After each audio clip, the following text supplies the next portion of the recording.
Wired.com presents The Geek's Guide to the Galaxy. And here is your host, David Barr Kirtley. Hello, and welcome to episode 111 of Geek's Guide to the Galaxy. Hope you guys are in the mood for some atheism, because there'll be a lot of that today. Later in the show, special guests James Morrow and Tobias Bakel will be joining me for a panel on writing and blogging as an atheist. But first up, we've got an interview with physicist Lawrence Krauss, author of such books as A Universe from Nothing and The Physics of Star Trek. The new documentary film, The Unbelievers, follows him and Richard Dawkins as they travel the world arguing in favor of atheism. And now, here's our interview with Lawrence Krauss. All right, so we're here with Lawrence Krauss. Welcome to the show.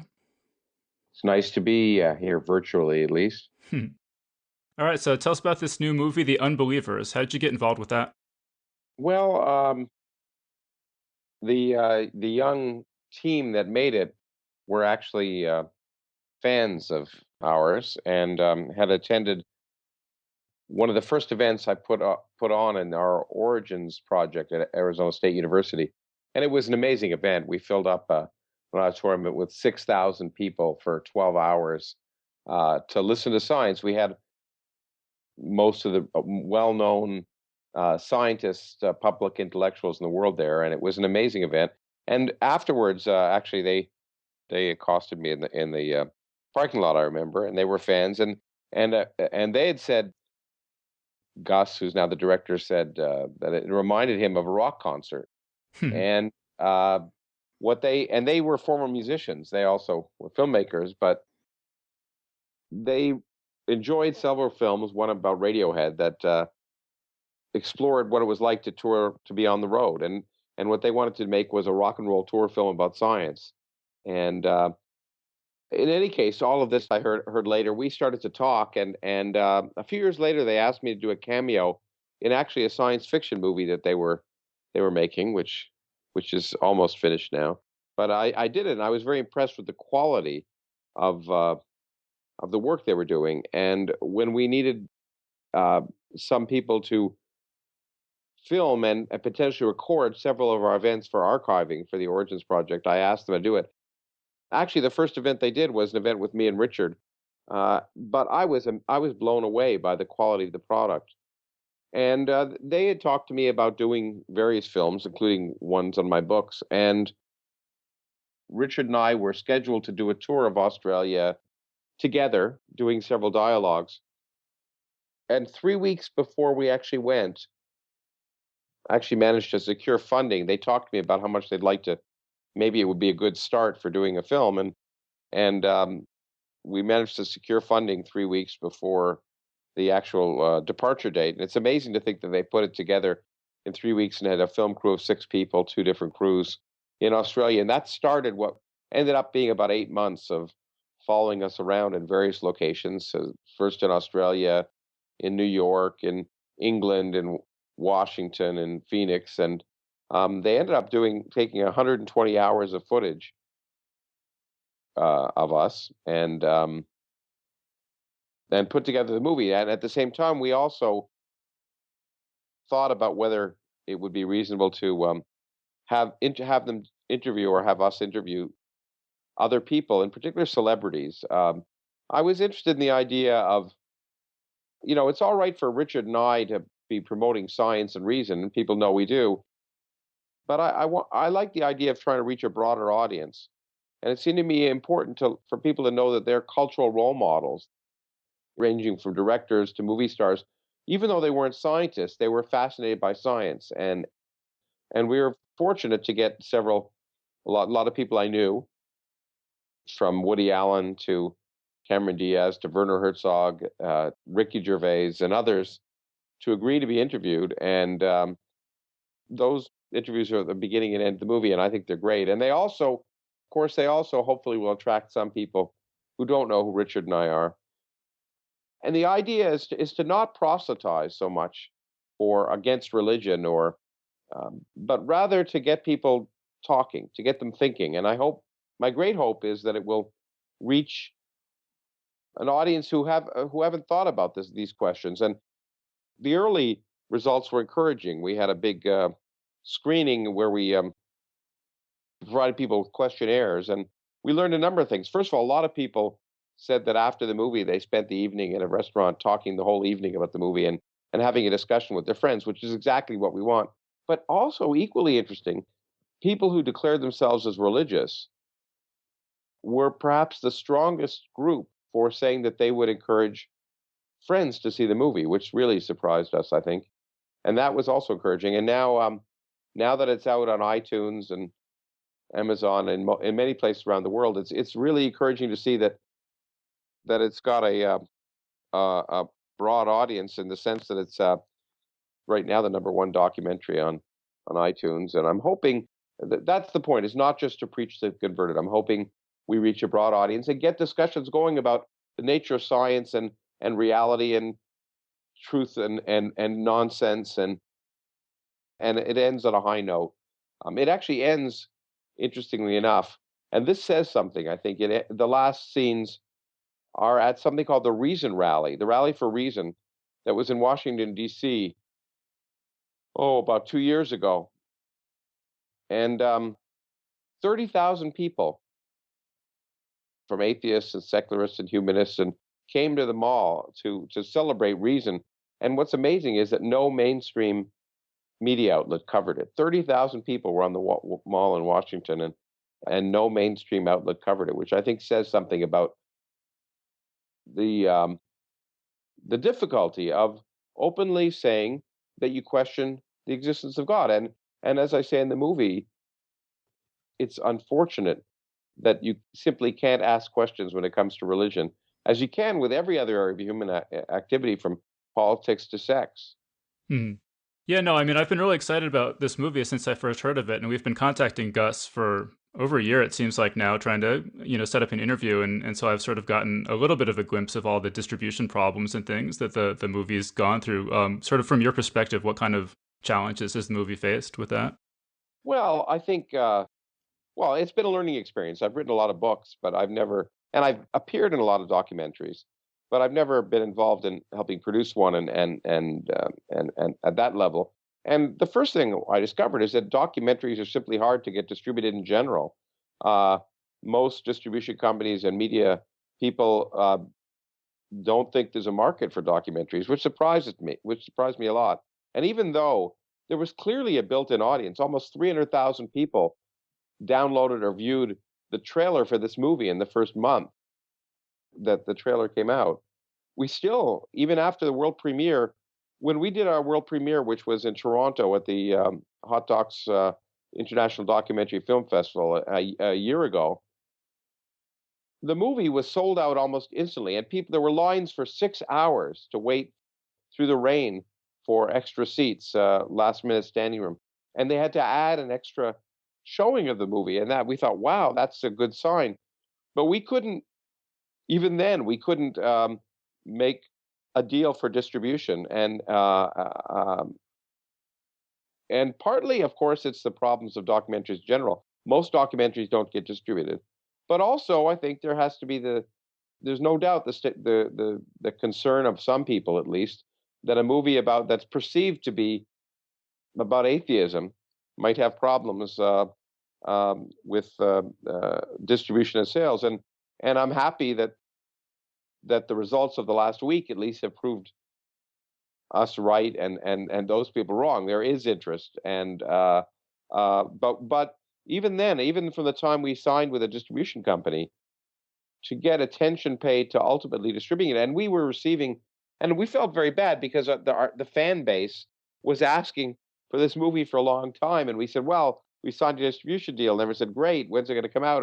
And we didn't know, it's been over a year since the world premiere. Although that often happens, people don't realize that movies get announced often a year before they come out. But there was great frustration among many people who kept saying, why won't it come out? What are you doing? What are you holding on to it? We were as frustrated as anyone else, and we tried to convey that. And it's nice that at least this portion of that, at least in initial releases, has taken place. But even so, of course, around the world, there are various countries where it hasn't come out in. It's come out in the United States and Canada and England and digitally on video on demand and iTunes and Amazon. The DVD will be available probably by the end of this month. But even in countries, I'm in Australia right now, and we've a lot of the movie, it happens in Australia, and we had an Australian premiere at the Sydney Opera House, but it still hasn't come out here, and it's sort of frustrating. Hmm. I mean, could you talk a little bit about your friendship with Richard Dawkins? Just how did you guys first meet, and how did you become the sort of tag team duo traveling the globe? Well, it was sort of organic. It evolved. There was no strategy. We first met probably over a decade ago, and at an event that we were both speaking at, and we actually disagreed. As Richard has described it, his first memory is me asking a question after a talk of his that was a difficult question to answer, and we disagreed about, I think, strategy in terms of reaching the public. I was concerned at the time about whether the best way to reach people was to sort of approach them and say, you're wrong, and maybe you're stupid, or at least you're not thinking correctly. Whether you should instead approach people a little more gently. And we had a long discussion about that.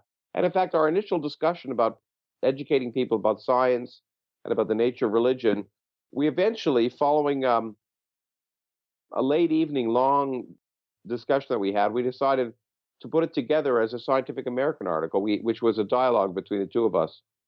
And that was fun to work together on. And that was sort of the beginning of our relationship, if you wish, and our friendship. And then we've been together at events because not because we were asked to be together, but we often have appeared together. And maybe about 7 years ago, Stanford University asked us to do an event together, and they wanted to have a moderator and with us on stage. And Richard was pretty adamant ultimately that we shouldn't have a moderator, that it should just be a dialogue between the two of us, and that created a new style, which it was very successful. And as he says in the film, moderators usually get in the way. They're if there's more than two people around, then when those two people are having when A and B are having an interesting conversation, the moderator will often interrupt in the middle and say, "What do you think about that, C?" and just break the flow. And we are both. I mean, obviously, I think you have to be a fairly well-conditioned public speaker to be able to comfortably have a dialogue and know how to pace it. And but we both have done that a lot. So I really enjoyed it, and Richard did, and I think the audience did. And we decided that we liked that format a lot. And Richard wrote the afterword for my most recent book, A Universe from Nothing. And we thought it would, and he had a new book coming out, The Magic of Reality, around that time, a little bit after that. And we thought it would be fun to have a series of dialogues, sort of talking about both those books, or the content of both those books, going back and forth and talking about everything from evolutionary biology to physics. And we had a dialogue at Arizona State, which had been filmed, as I say, by Gus and Luke, almost 6 months before we did the Australian tour. And then we did the Australian tour, and it was a challenge, and it's not so easy, but it was fun. And those formed the basis of material for producing the movie. And of course, we also have, for better or worse, each of us been asked to debate groups, from Muslim groups to the Archbishop of Sydney, and all of those things appear as well, or at least little bits of those events, to demonstrate the kind of things that we're doing. And we become not only close friends, but I think our views have converged more than certainly have converged. I don't know if Richard has moderated his views a lot, but he has. And I've come to appreciate much more the need to be honest and confront the religious nonsense that permeates so much of our society. People often call Richard strident, and maybe I did. But once my last book came out, and again, in the book, I just ask questions. There's very few places where I even discuss religion, but people react as and so call you strident just from saying, you know what, how dare you propose that God isn't necessary to create a whole universe, that you can create a whole universe from nothing. And I began to realize that just asking questions you get called strident, and Richard is often misrepresented for being so. And I guess I've come to appreciate that a lot more too, as I get condemned for the same heresies as him. Uh, yeah, it was really interesting. When the God Delusion first came out, all you heard in the press was, "Oh, Richard Dawkins is so philosophically and theologically naive. Real philosophers / theologians would just make mincemeat out of him." And I have to say, watching him debate various people, I have not been impressed at all by the arguments that they have been able to muster against him. Well, really, the worst people, I have to say this, and I'll get more hate mail, especially from philosophers about this, but I've done tons of debates with religious apologists and philosophers, and for the most part, they're incredibly weak, especially I find the philosophers, and let me point out, I have a lot of friends who are philosophers who understand the relationship, I think, between philosophy and science, but there's some philosophers who think philosophy in some sense is a substitute for science. And in my book, I think I made a joke which perhaps infuriated that group. I talked about the fact that a number of philosophers and theologians take exception with my discussion of nothing. And as I said, well, they're experts at nothing. And of course, that set the stage for subsequent debates. But you're right. I think, I'm often called, philosophically naive or theologically naive. And then when you try and base a discussion not on theology, or philosophy, but on science, they still say, "Oh, you're theologically naive," as if. And this is the point. I was once in the Vatican at the Pontifical Academy lecturing, believe it or not, and talking to theologians. And what I said to them, and I was being a little facetious, but I was also being honest. I said, "You know what? You have to listen to me, but I don't have to listen to you." And what I meant by that is that to be I don't know if this phrase is an oxymoron, but to be a sensible theologian, or at least one has pretense of being scholarly, you at least have to have some vague idea of what's going on in science, how old the universe is, et cetera, et cetera. But to do science, you don't have to know anything about theology. I mean, anything that theologians, and to some extent philosophers, scientists don't read theology, they don't read philosophy. It doesn't make any difference to what they're doing. For better or worse, it may not be a value judgment, but it's true. Well, you mentioned Richard Dawkins being misrepresented, and I don't know if you saw this, but just in the last day or so, a bunch of people were posting this story from The Guardian about Richard Dawkins says fairy tales are bad for kids. And, I've been through this before with Harry Potter, so I know that this is completely made up, but it's just crazy how often this completely ridiculous headline gets resurrected. Well, I think you just have to add one word. Richard would say religious fairy tales are bad for kids. And the reason is, the difference between fairy tales and religious fairy tales is we tell kids stories to put them to sleep and to get them excited. We tell them about Santa Claus, but we don't expect them to believe it when they grow up. And we also don't suggest it's the truth. We in some sense, fairy tales are to provoke kids to think, and that's what Richard's all about. And you're right. All sorts of distortions of his position are presented.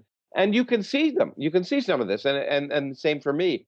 In the movie, there's a discussion with the Archbishop of Sydney, Cardinal Pell, who happily for the Australians has now been moved to Rome, because he's a very, very, I have to say, dislikable or hateful individual. At least he comes across that way, and also, unfortunately, rather ignorant. But throughout their debate on TV, Cardinal Pell misrepresents evolution and Richard's views, and misrepresents mine, although it's not in the movie. We were both supposed to be on the program with him, but he said he didn't want to debate two people, and so he took advantage of that to completely misrepresent my viewpoints as well. And it happens all the time. I can't tell you how many times I read on blogs and websites complete distortions about what I say, and again the same complete distortions about what Richard says. And but I think it's probably to be fair, I think it's true of any public figure that you have to get used to being misquoted and misrepresented. Mm-hmm. Now, whenever I bring up these sorts of Richard Dawkins, arguments against religion, people always say, "Oh, there's no point in even arguing about religion. Nobody ever changes their mind. No rational argument ever convinces anyone to change their minds."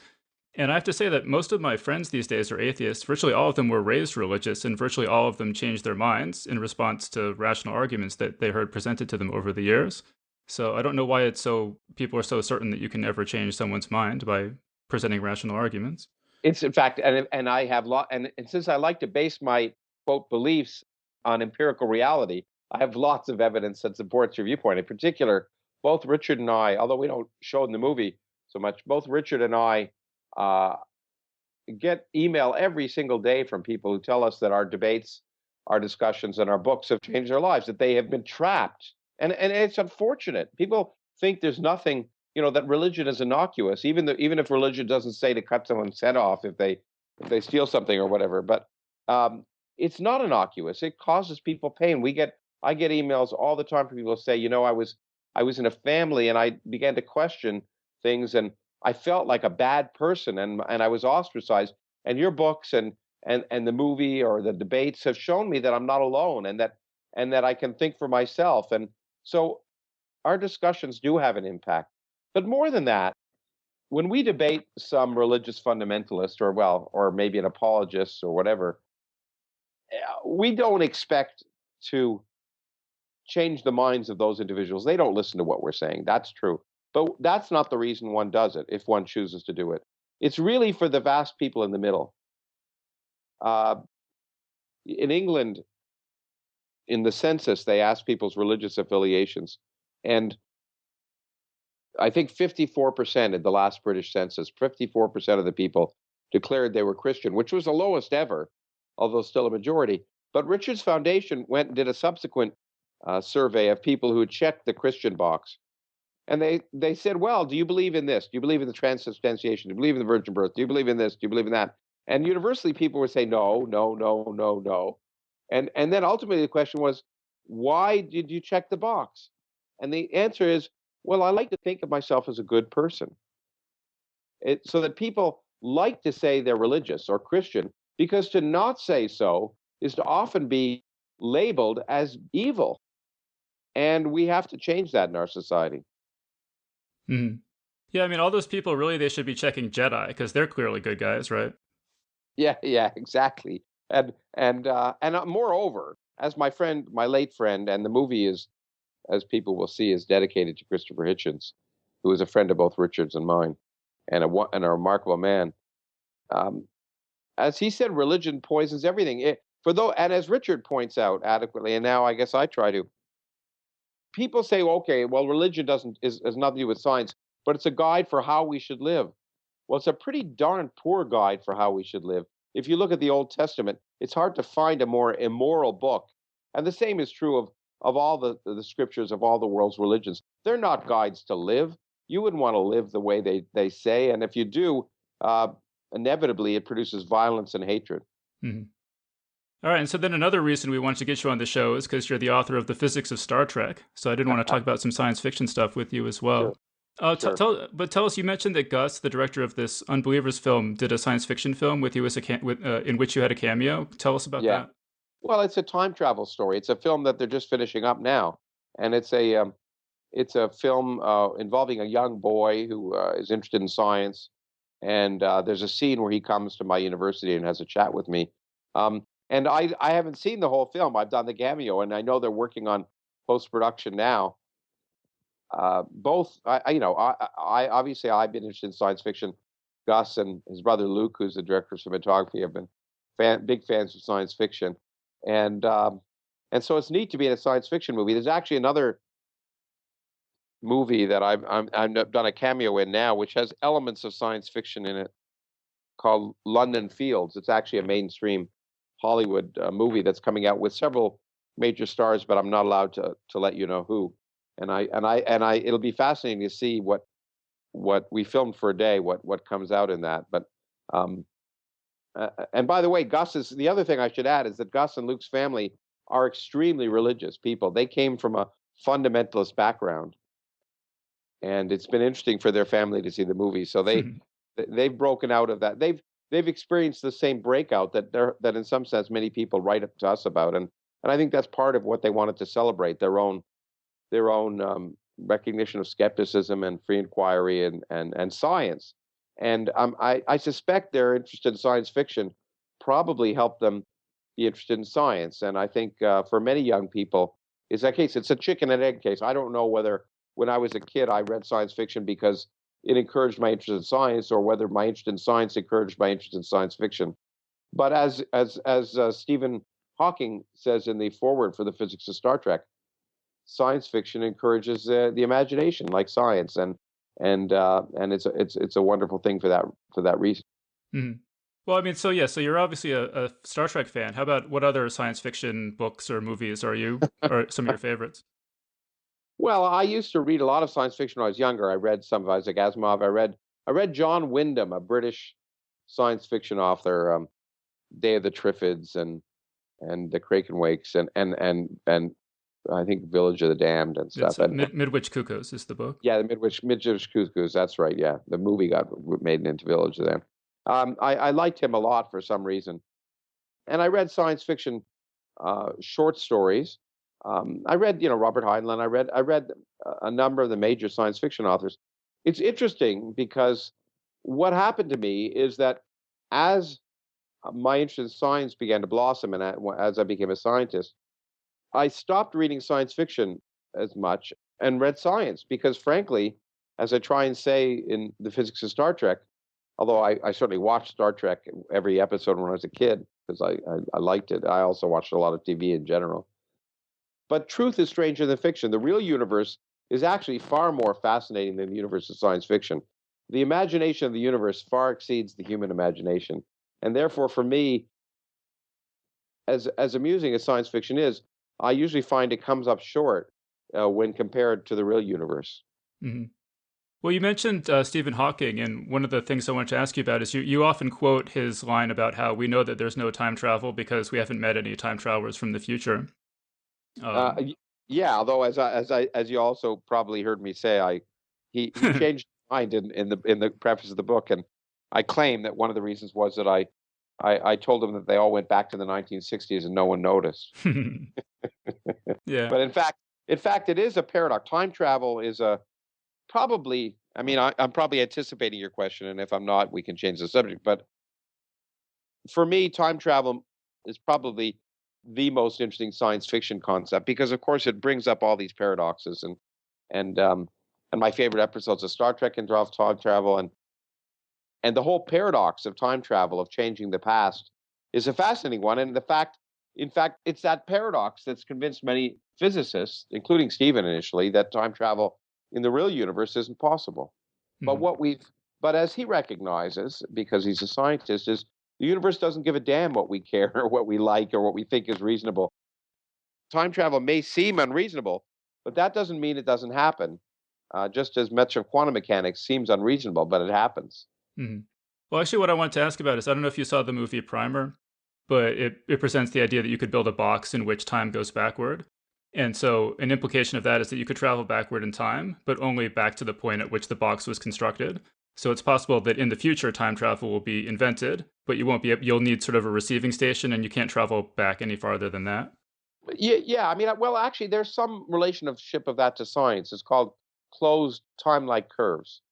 The idea is that in general relativity, time and space are related and intimately as part of what we call space-time, in both special and general relativity.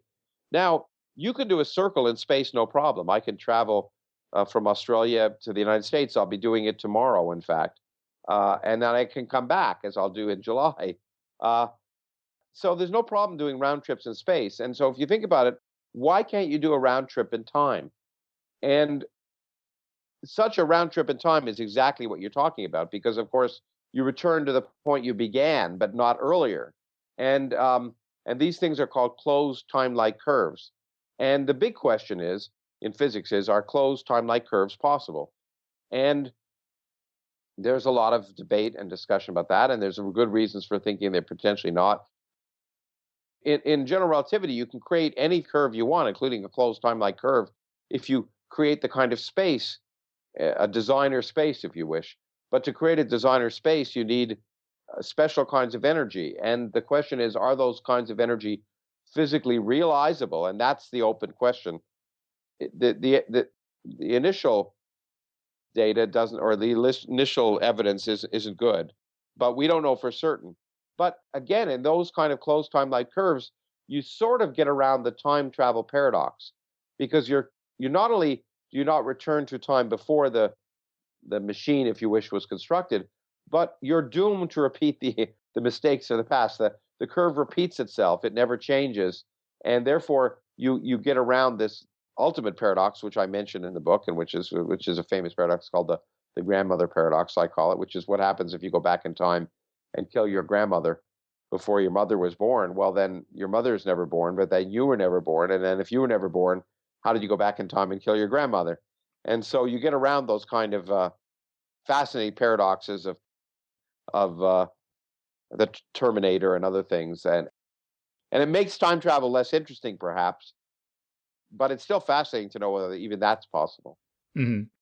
I heard you say in your lecture on the physics of Star Trek that faster than light travel, like we see in a lot of science fiction movies, right? Star Wars, Star Trek, necessarily involves time travel.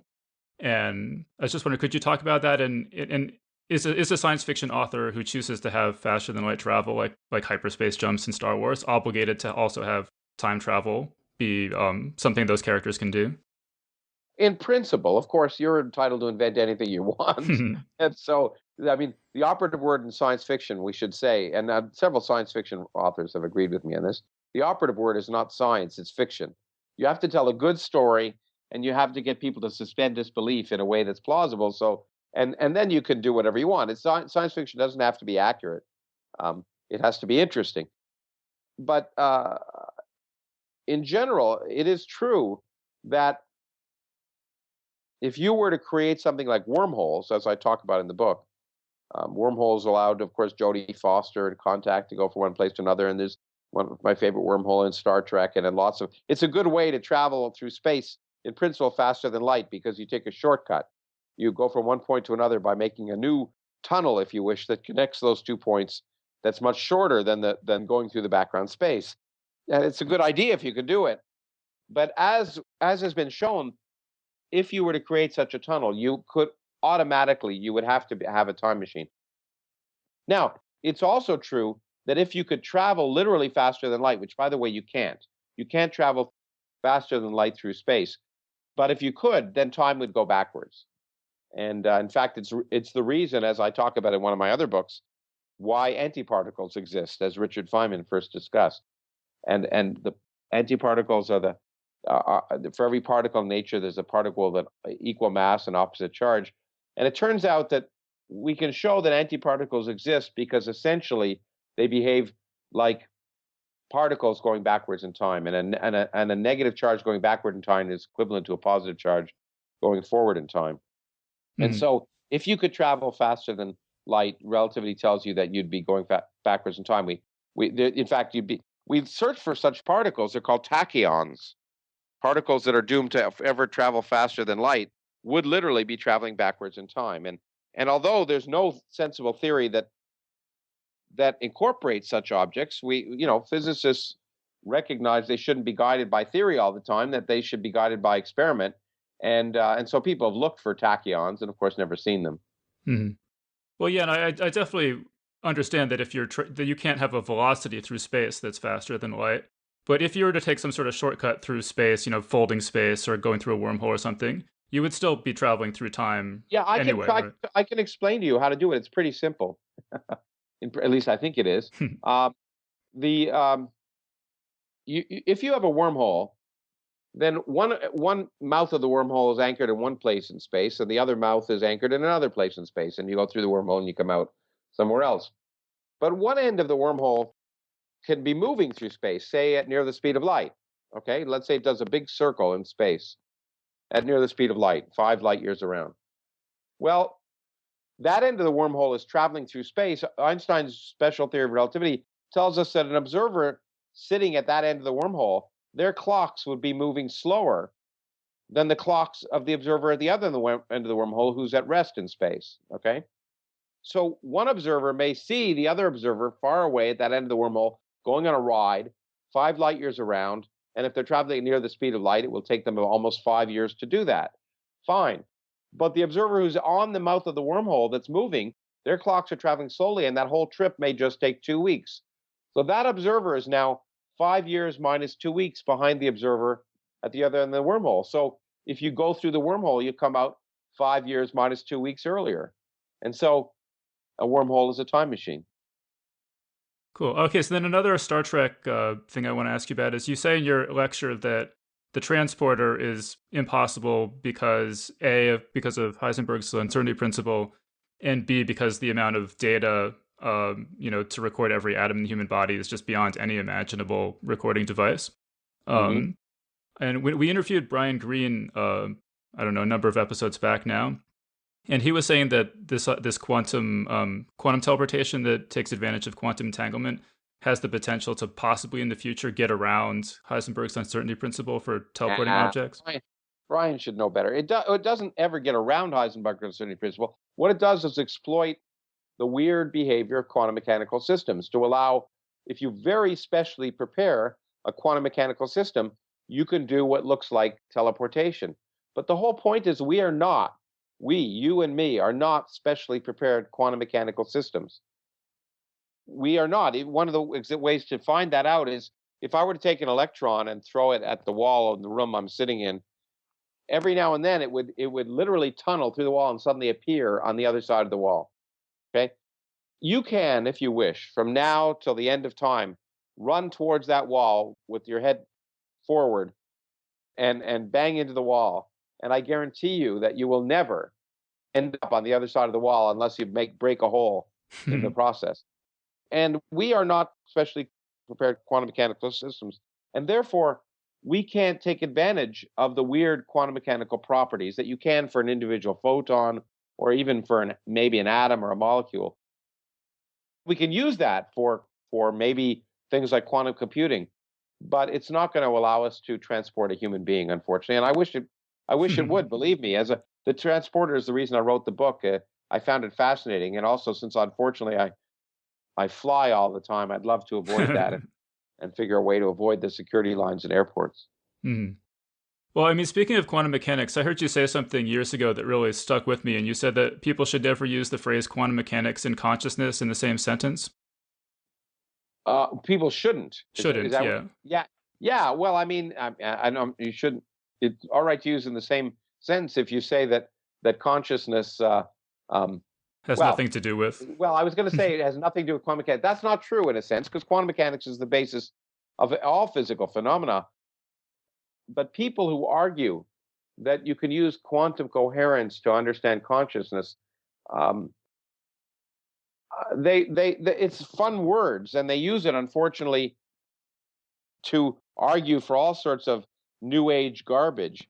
But the brain, your brain is a complicated system with lots of particles interacting, and it's unlikely to expect that quantum coherence is responsible for the nature of consciousness, because quantum coherence gets destroyed in most physical systems because of the many particles interacting in a small fraction of a second. And so, although of course quantum mechanics at some level underlies the atomic interactions and chemical interactions that are taking place that determine memory and in fact biochemistry, we're not sophisticated, coherent quantum mechanical machines, I expect. But moreover, anyone who makes a claim about consciousness is probably lying because we don't understand the nature of consciousness.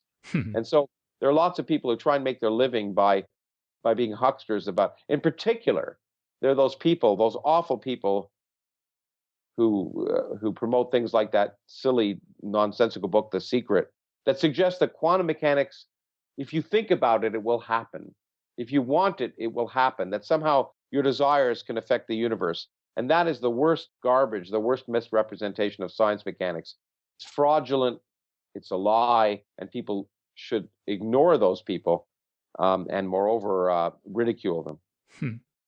All right, so we're running short on time, unfortunately. I have a couple more questions I want to get through quickly, but one One thing I was wondering about is you've talked about how we're just not evolved to think about quantum mechanics, right? Because we evolved on the savannah in Africa. And I was wondering if you could upgrade your brain with cybernetics or something, what abilities would be useful for you in science? For example, being able to actually conceptualize more than 3 spatial dimensions, things like that. Well, conceptualizing more than 3 spatial dimensions would be great. Probably you'd have to be a 4-dimensional computer to do that. But anyway, but who knows?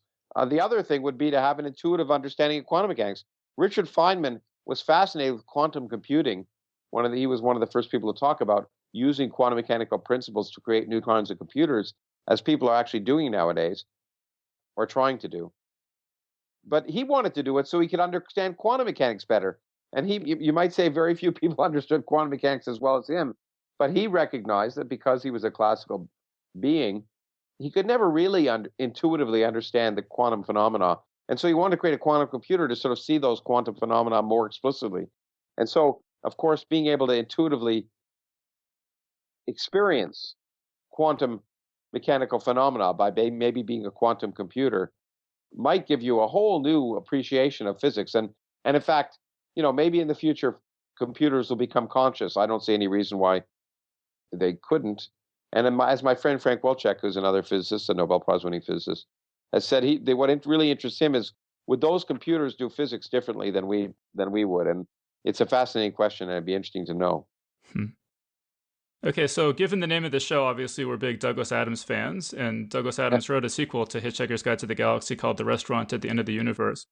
Now, which is the title of one of the chapters of one of my books, by the way. But anyway.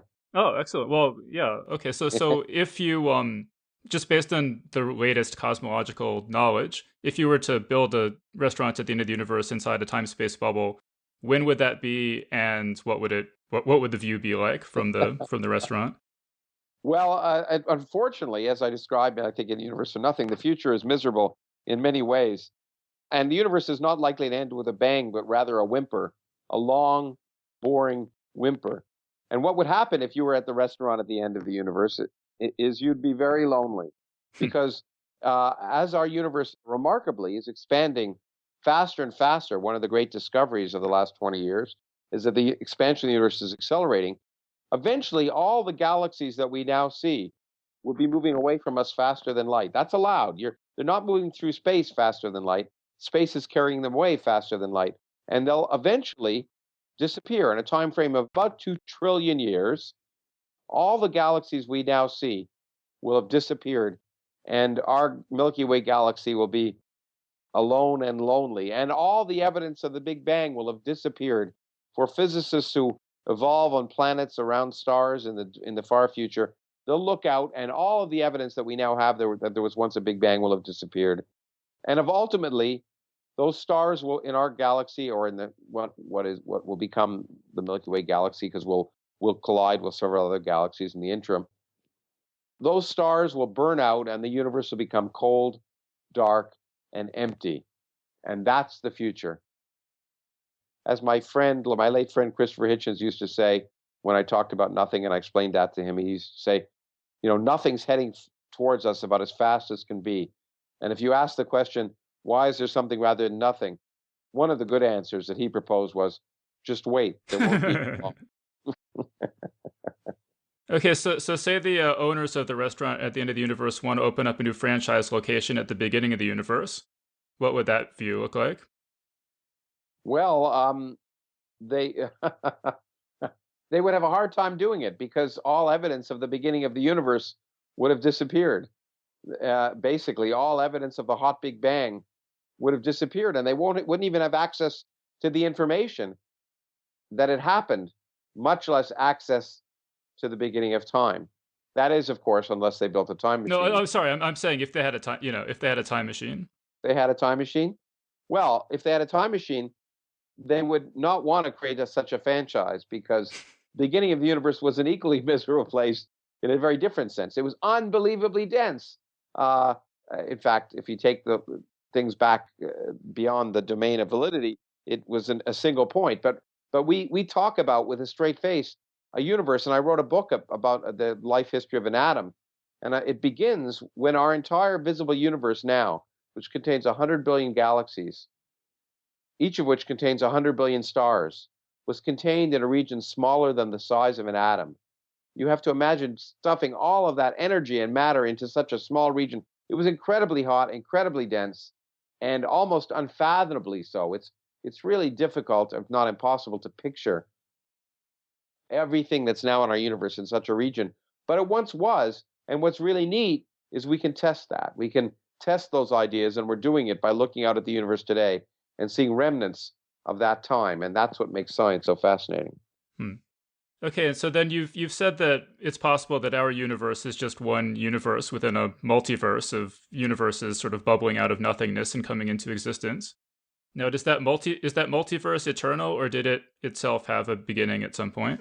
Well, the answer is we don't know. It's certainly eternal into the future, if our ideas of inflation are correct, but we don't know, and it could be that time began in space and time are tied together. So as far as our universe is concerned, there may have been no before, because time itself may be a product of the creation of our universe, because time and space are tied together in general relativity, and time may have come into existence when space comes to existence.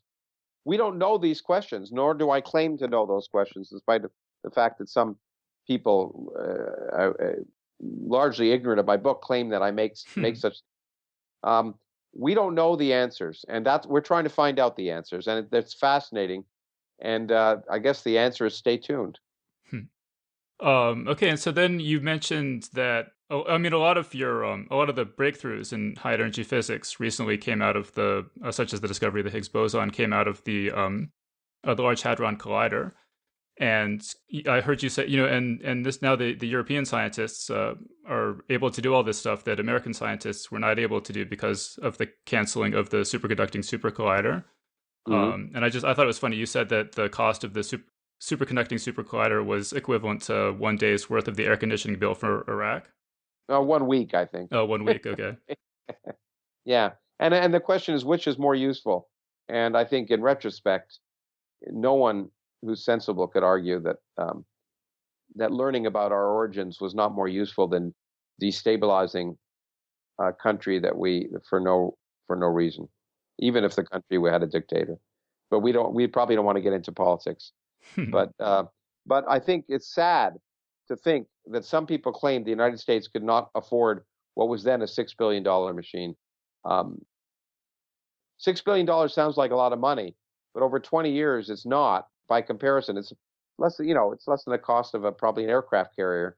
And if we are so impoverished that we as a society can have to stop asking questions about our origins and the beginning of the universe and the end of the universe because we don't have the money, then we are really, really, truly impoverished. And I don't think we're there. Mm. And then another thing that's really struck me in recent years is that there was this presidential debate on religion, sort of moderated by Rick Warren. Yeah. And some people I know were trying to get together a presidential science debate. And well, I'm one of the people, you may not know, but I'm one of the people who helped originate that effort. Yes, go on. Sorry. Yeah, and I mean, I just think it's wildly inappropriate for this religious forum in a country with a constitutionally mandated separation of church and state. I just wonder, what's the prospects for the future? Do you think there will be a presidential science debate? No. No, because it's not a, I mean, I'm very happy with what we managed to do. We managed to get both candidates in the last two elections to answer 14 questions, not science quiz. We didn't ask them what's the seventh decimal of pi. We asked them about science policy because, of course, all the major questions, that's what's so ridiculous about a debate about religion or faith, because all the major questions that are going to face any president in the next decade, about from the environment to national security to health to energy, they all have a scientific basis, and science policy ultimately is vital to all of the major political decisions that are going to take place. But I think the problem is that there isn't a science constituency, if you want. There are people who vote single issue on abortion or gay marriage, perhaps. But scientists can say, well, we disagree with the president. Their policies in this area are bad. But usually that single issues alone is not enough to affect their vote, let's say. And I think as long as politicians realize that people who are fascinated by reality are not single issue voters. They're not going to cater to them as they do to religious fundamentalists. And that's an unfortunate situation. Mm. All right, so we're all out of time here. So just finally, are there any other books, movies, anything else you want to mention? Well, I'm writing one, but it won't be out for another few months. And no, I think I'm hoping that I'll just plug again The Unbelievers. I'm biased, of course, but I hope people enjoy it. I think it's an enjoyable film as well as a thought-provoking one, and I hope people agree. And stay tuned for, if that's successful, we'll be producing other ones on science, and I'm hoping we can reach a broader audience. And of course, that doesn't stop the writing. And I'm looking forward to my next book. And maybe in a few years we'll have an interview about that. All right, looking forward to it. So Lawrence Krauss, thanks so much for joining us. Take care. Bye-bye. And that was our interview. So thanks so much to Lawrence Krauss for joining us on the show. And for our panel today, we'll be discussing being an atheist writer. And I'm joined by two guest geeks. So first up, we've got Tobias Buckell, making his 6th appearance on the show. He's the author of the Xenowealth series of space adventure novels, and the New York Times bestselling Halo novel The Cold Protocol. His latest book is Hurricane Fever, a sequel to his 2012 eco-thriller Arctic Rising. So Toby, welcome to the show. Yeah, thanks for having me. And also joining us today is James Morrow. The Washington Post calls him the most provocative satiric voice in science fiction, and the Denver Post has hailed him as Christianity's Salman Rushdie, only funnier and more sacrilegious. His books include Towing Jehovah, Only Begotten Daughter, and Bible Stories for Adults, and his latest book is called The Madonna and the Starship. So Jim, welcome to the show. Thank you, Dave. It's great to be here among fellow geeks. All right, and so the current year is 2014, which means that exactly 15 years ago this summer, Toby and I were students at the Clarion Writers Workshop, and Jim was our week 1 instructor. And so Jim, I don't know if you know this, but actually the main reason I wanted to go to Clarion that summer was because I had been reading your books and I saw that you were going to be there and I wanted to meet you. Well, that's very gratifying. And so obviously that ended up being a big decision in my life. For example, if I hadn't gone that summer, I wouldn't have met Toby, and then Geek's Guide to the Galaxy would have been immeasurably impoverished. So I just really want to thank you, Jim, first of all, for just being so awesome that it motivated me to go to Clarion that summer. Well, you're very welcome. For you, awesomeness will be my default. And so, Jim, I know it was 15 years ago, but do you have any recollections from that week? Do you remember what Toby and I were like as fresh-faced college kids? I think I had you fingered for a couple of young writers who had a future in this business. Now, you were with, this maybe sounds gratuitous, but I really, you were among the handful where I said to myself, they've got it. They're gonna make it. All right, cool. Toby, do you have any recollections of Jim or me from 15 years ago? 15 years ago, it's kind of wild to think that it's been a decade and a half and that we're still plugging away in the field. That's it doesn't seem like that long ago, does it? No. It just, it seems like yesterday I showed up in a half rusted out, broken down Cavalier and with $5 in my ashtray and no idea how I was going to even eat. I wish I'd known that. I would have brought food to the workshop. Oh, they were really cool. I got a scholarship, but I literally showed up with $5 in an ashtray because I'd paid everything to get there and showed up and was 20 years old and a junior in college and just had no idea what was going to happen next. But I was really excited to be there. I guess it paid off. I can't say for sure that I predicted you'd become a New York Times best-selling author, but I'm not surprised. And actually, if people want to listen to the episode where we interviewed Werner Vinci, I don't remember what episode it was now, but Toby came on after that, and he tells the whole story, and it's a great story. And so if you haven't heard it, I definitely recommend going and checking it out. There's actually a lot of really good Toby stories in that episode. But all right, let's jump into our panel topic for today, which is being an atheist writer. So Jim, why don't you just start out and tell us just sort of what was your religious upbringing and how did you become an atheist? Well, when I was a kid, growing up in the in the Philadelphia suburbs, my parents took me to a kind of white bread, white person's Presbyterian church in the town of Willow Grove. I think mom and dad had a kind of vaccination theory of religion, inoculate the kid with a little bit of the stuff. And then he'll be immune to zealotry. He won't come home one day and announce that he's decided to join a monastery. When you're a white bread Philadelphia suburban Presbyterian, there's really not much to lapse from. People sometimes assume that my writing project is about recovering from having been assaulted by a nun with a ruler or something like that. But that said, I did have a kind of road to Damascus experience in which my sort of bland theism disappeared, not overnight, but it was a function of encountering world literature. I had this amazing 10th grade world literature class at Abington High School, taught by the amazing James Giordano. And we read the great skeptics. We read novelists and poets for whom received wisdom was by definition insufficient. We read Camus' The Stranger and Voltaire's Candide.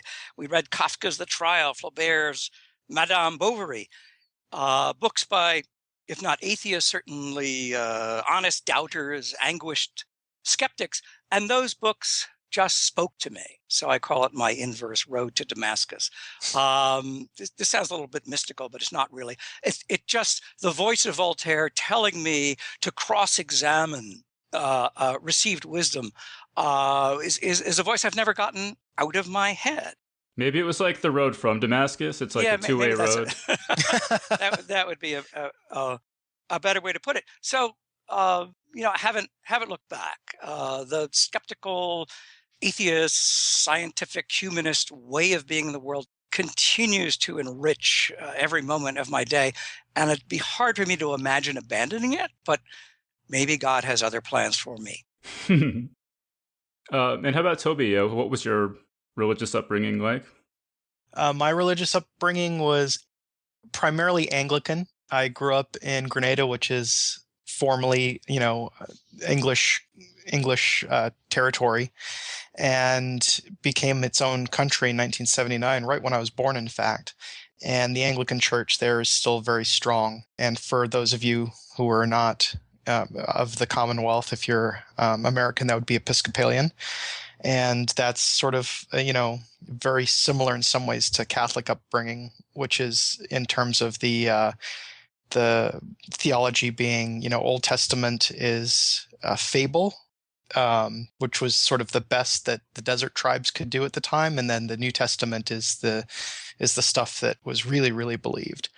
And my educational upbringing was very European in terms of being taught, evolution. And in particular, we had something that I don't see many of my friends in the States experiencing, which was that I took a class on religion, which featured all the different religions when I was in school.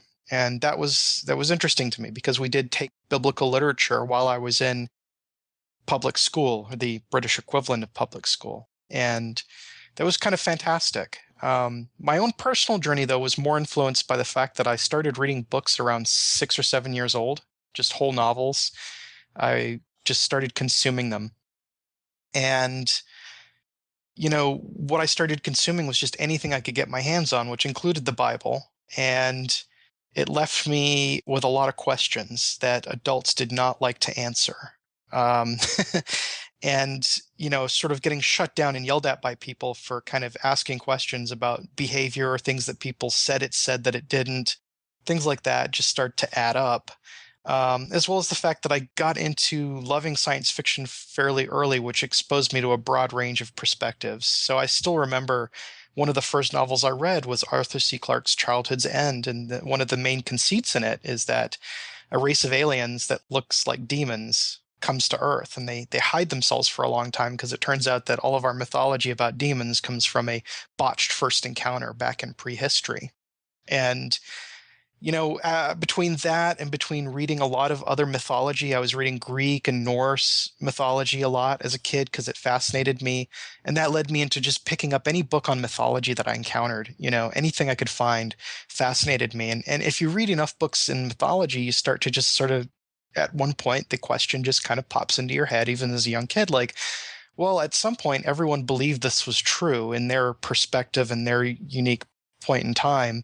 What if the particular religion that's all around me is that fable and myth as well? Because certainly it has a lot of the same literary tricks, a lot of the same methods, and it's very similar. And I started to read a lot of biblical literature and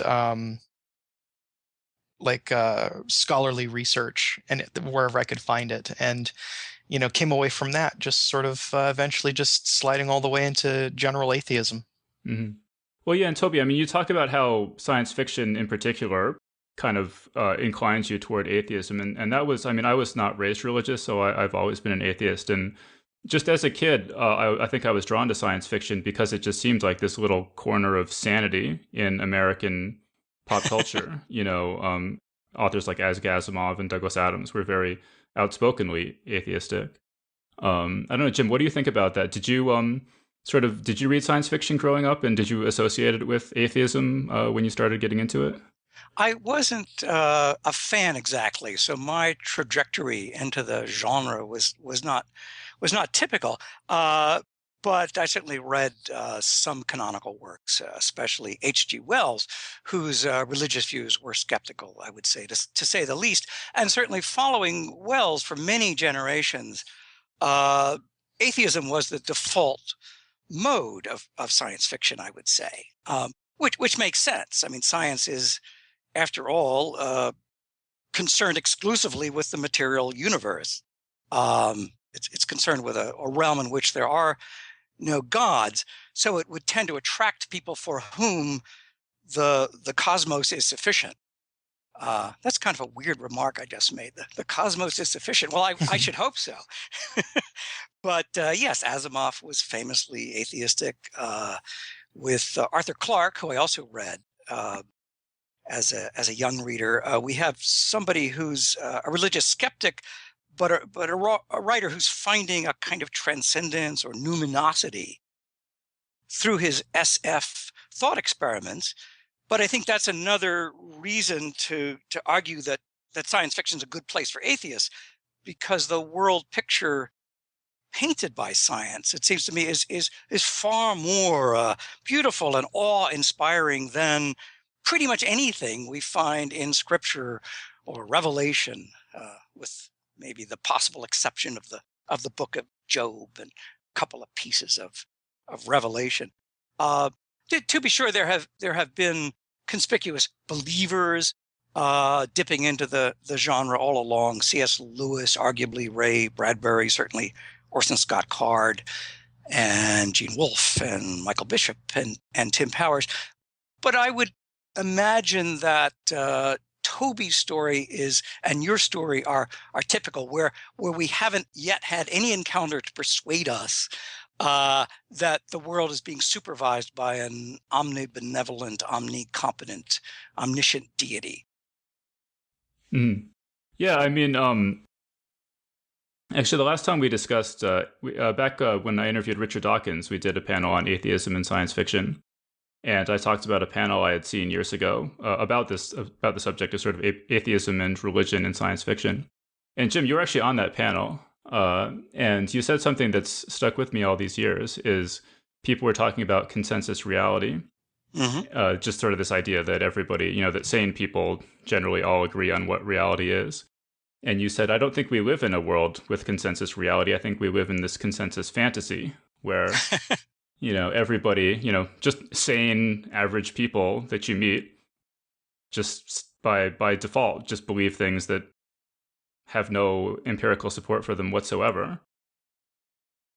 I wish I could say I remember that. This was a panel, a science fiction panel? Yeah. I'm trying to remember what convention it was at. It might have been at one of the World Cons. Jim McDonald was also on the panel. Well, I do like that term, consensus fantasy. I think I will start to recycle it. Yeah, I admire Dawkins, and I think maybe I especially love him for the enemies he makes. I mean, this new atheism, not only Dawkins, of course, but Christopher Hitchens and Sam Harris, Daniel Dennett. It's just gotten everybody bent out of shape. And I think of Dawkins as rather like the little boy who notices that the emperor is naked in Hans Christian Andersen's fable.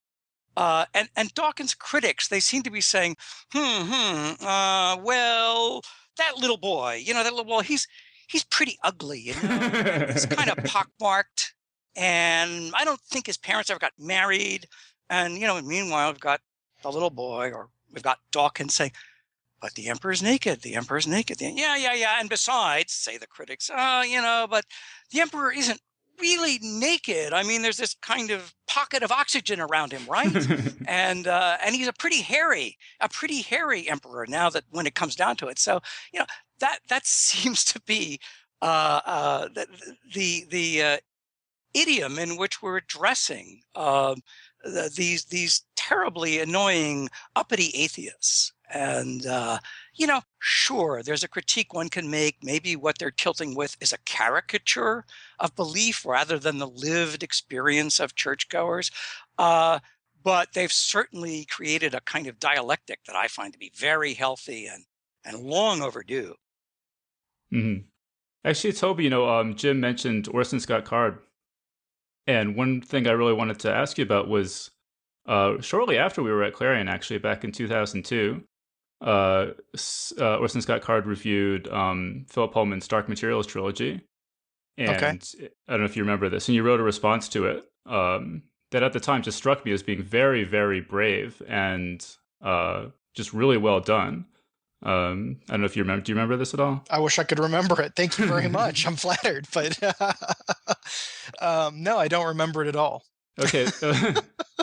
I really like the Philip Pullman's His Dark Materials trilogy, because it was, one of the things I enjoy about science fiction is the sort of freedom to sort of try these experiments and these thought experiments. And it was a genre that's, I felt, that open to many different kinds of things. And so, I just, I'm really glad that it was a genre that I found a welcoming and sort of a open space for ideas. So I do tend to occasionally, try to stand up for work that I think was doing something interesting.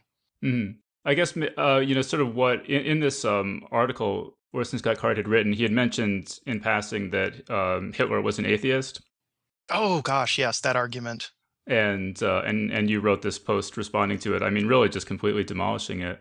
But what really struck me was good for you, Toby.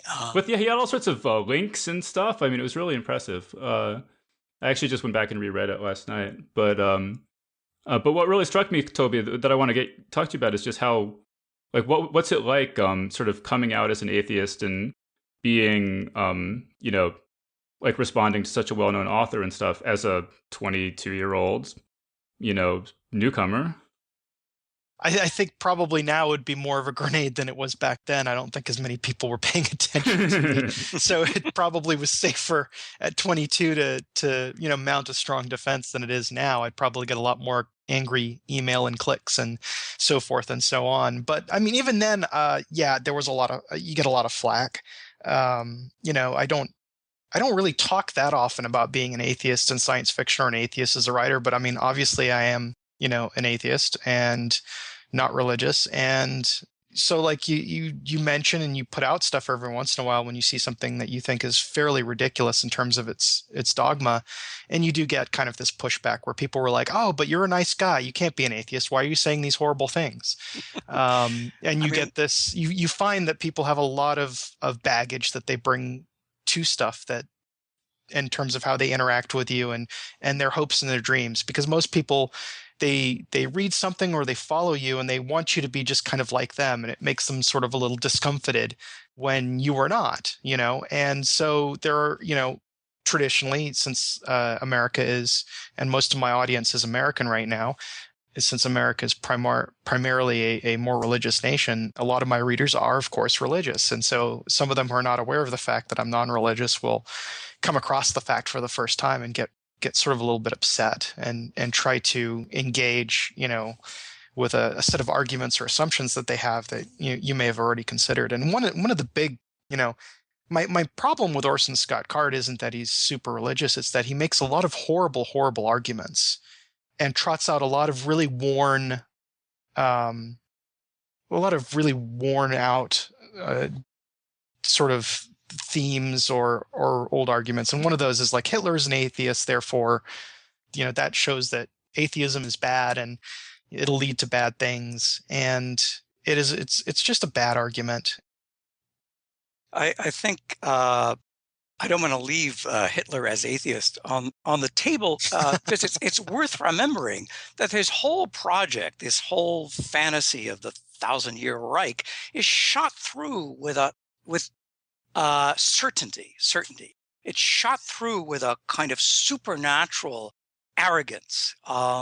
It doesn't have anything to do with the Enlightenment, which gives us these great gifts, not only of reason and arguably atheism, but also doubt. I think atheism is about skepticism, and Hitler was probably the least skeptical person who ever lived. And it's also always worth remembering that, the evil seeds of Nazism fell on soil made very fertile by 2,000 years of Christian anti-Semitism. So you cannot equate the absolute certainty, the absolute disinterest in any sort of post-Enlightenment conversation among the architects of the Third Reich. You cannot say that's continuous with atheism. It's continuous with its opposite. It's ridiculous to say that, he created an atheist sort of society when people marched into battle with the words like, God is with us on their belt buckles. It's, like I'm trying to think of how many atheists put that on their belt buckles, like it's a very common thing to do to sort of, it's a piece of rhetoric, and it's used by, some believers to sort of, cloud the minds of other people. And it's an easy way to whip up hatred, and it's cheap. And I really expect more of thinkers. I think we also are probably tired of hearing the argument that faith is its own sort of, or that atheism rather is its own sort of faith. It's a position that I don't want to pick on Orson Scott Card anymore today, because we hear this from lots of people. Sure. Lots of people. Oh, you atheists, you have your own church. Well, no, that's an irrational position to take. It can't be supported philosophically. A reasoned decision not to buy into somebody else's revelation is not itself a revelation. You don't need the clouds to part and an angel to blow a trumpet in your ear before you decide that God is a hoax, or astrology is bankrupt, or Ouija boards are malarkey. You just don't need that. And it's disingenuous, as you said, Toby, to reason that way. Okay, I mean, so Jim, you mentioned that that science fiction is this sort of very hospitable place for science, and inhospitable in a way for religion. But you are classified as a science fiction author, and that's where your books appear. But they're just bursting with religious characters and images and things. Why do you think that the sort of science fiction publishing world has become such a good home for you to explore all these religious ideas? Well, when you join the science fiction community, you're handed this wonderful toolkit. And it's full of robots and time machines and alternative realities. So I would say, well, maybe I don't exactly write science fiction, but I certainly use those tools to perform the theological experiments, the theological thought experiments that so fascinate me. And I certainly wouldn't want to be shelved in the religious section of a bookstore. I usually run screaming from that quadrant of Barnes and Noble. science fiction just invites you to have the broadest possible perspective on the mystery of it all. We're thrown into the world, as Heidegger says. Well, Heidegger's Nazism, that's another day's discussion. but I always love that that image from Heidegger. We're thrown here.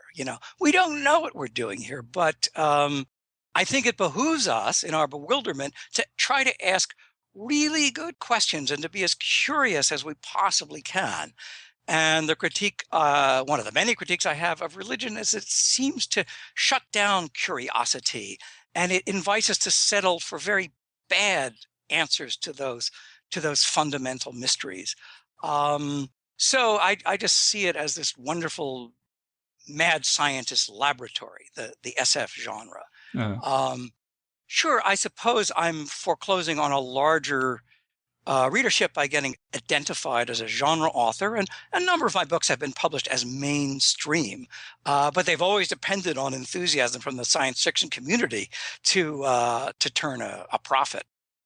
Was there some, Jim? Was there some inciting incident or that caused you to start writing? Say, I think Only Begotten Daughter was maybe the first of the really explicitly religious books. How did that come about? And I would trace it to the feminist movement of the early 70s. I just woke up one day and said, it's a big problem that all of the major monotheistic religions, they rank order the genders, right? They rank order them, and men win. And as that old Yiddish proverb goes, the most a woman can hope for is to be her husband's footstool in heaven. And I said, wow, what if there was a female Jesus? What if there was a second coming, but with the gender expectation flipped? And so Only Begotten Daughter becomes the saga of Julie Katz, whose problems include the fact that she's Jesus Christ's divine half-sister, but as a deity marooned in the 20th century, when the Christian consensus has been lost, she doesn't have an agenda. But I just wanted to get away from that. All the Hebrew prophets are guys, and God is a guy, and Jesus is a guy, and the Virgin Mary is a big problem when you consider what a schizoid role model that is for women. You're supposed to be a mother, and you're also supposed to be a virgin. So I thought there was a lot to do with that zone, and God knows there still is work to do with the whole feminist insight. I often I find it very reliable to ask the question when we want to know how moral a behavior is, how moral a society is, how moral a particular strain of faith is. The question to ask is, how does it treat women? And I mean, you mentioned earlier, Jim, the sort of rise of organized secularism and the new atheists and stuff. Have you witnessed any sort of shift in how your books are received in the broader culture as a result of that kind of that sort of shift?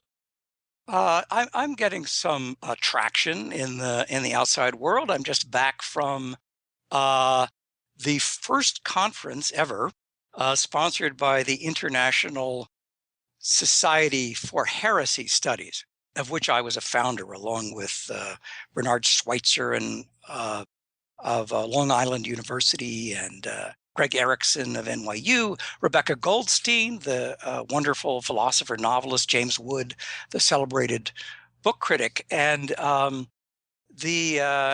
International Society for Heresy Studies is at one level not a riposte to the new atheists, but an argument that these theological questions are so complex, we must not dismiss churches with sneering. On the other hand, we must not defer to religion. And there has been, I think, maybe until secular humanism got this kind of present traction, there's a tendency to always strain literature through confession, through faith. Dostoevsky was such a pious man. Well, no, he wasn't. He was racked by doubt. And he gives us that amazing character of Ivan Karamazov, who, when Ivan Karamazov is on stage, is speaking for Dostoevsky, as far as I'm concerned. That's what that novel is, such a marvelous thought experiment. Melville, while not absolutely an atheist, famously writes to Nathaniel Hawthorne, his good friend, after Melville finishes penning Moby Dick. He tells Hawthorne, "I've written a wicked book and feel spotless as the lamb." And Moby Dick is clearly about a person, an Ahab, a Job figure who has this quarrel with God, who will not accept the cosmic status quo. But that's rarely celebrated in Melville criticism. So that's why us heretics have gotten together, and we're now going to have our own journal and our own newsletter and more conferences, I hope. Mm. And so, Toby, how have you? I mean, have you been sort of what's been your take on the whole rise of organized secularism and the new atheists and stuff? Did you follow it much? Were you excited about it? Were you skeptical of it? What do you think? I'm happy to come on and talk about the atheism that I share it, but I actually really don't spend a lot of time reading these guys or thinking about it. I do feel that I would like to see more protection or less sort of less antagonism towards atheism in general society, and so I will always sort of speak up and make sure that people know I am one. In the belief that I should be upfront about my beliefs so that people know that I am not just automatically whatever they are, so that assumption of that assumption that everyone is of one particular mindset cannot just sort of railroad you. And I have not followed them that closely. For a while there, when I'd gotten out of college, I live in a red county, which is very religious, and went to a very religious small college. And I think when I came out for like a year or two, I was still kind of bouncing off of everyone. And so I followed a lot of blogs and read a lot of books about what was happening in that area. But I kind of tuned out of that because I kind of want to push back a little bit against something Jim actually said, which was that you felt that science fiction is in some ways hostile to religious thought. And I think what attracts me to atheism and the genre I work in is not so much a hostility, because I think that buys into the message that some religious people are trying to sell, that an absence of religion is hostile. And I think that what appeals to me about pushing back a little bit to gain some space in society to be atheist and about science fiction is that it's secular, which does not mean anti-religious. Secular just means, finding the common ground between lots of different kinds of religions and people with no religion, and creating a structure in which we can all sort of be harmonious and focus on what the Buddhists say, the truth that is there, if you just dig and dig and dig, whether or not you believe in it or not, and to find that together, no matter what you believe, is what interests me. And if that sounds a little hippie, that's me. But no, and to be sure, there is such science fiction puts such a premium on what we've been calling since time immemorial the sense of wonder, which is certainly not discontinuous with the religious impulse. And your word secular, Toby, is a very good one. And to go back to Hitler, I think the last way that we have any right to characterize the Third Reich is to say that it was secular. It was nothing of the kind. It was shot through with irrationalist beliefs, even if they weren't explicitly monotheistic.